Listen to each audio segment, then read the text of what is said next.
Motors, guys. We have Toyota Toyota Auris. This Toyota Auris has a leakage from the gearbox. So as at now, we replaced the seal, fitted back the gearbox, tried, but still the oil was leaking. So what we want to do now, we want to change the entire pump of from another transmission which wasn't leaking. So here's the transmission now.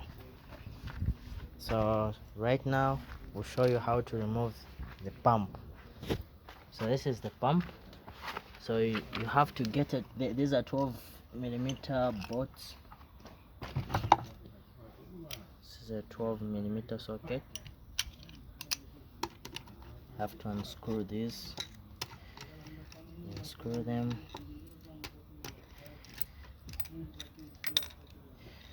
unscrew them. So yeah, so this is the pump. This is the pump. So you need to have some sort of pullers. So in this case we don't have a puller, so use these Allen keys. That's 45 T45 Allen keys. Hook it from here in here, then with a bit of pressure, there we go, it's out. So this is the pump, guys. The pump is hooked. This is the pump. So this is the one that we're changing, HM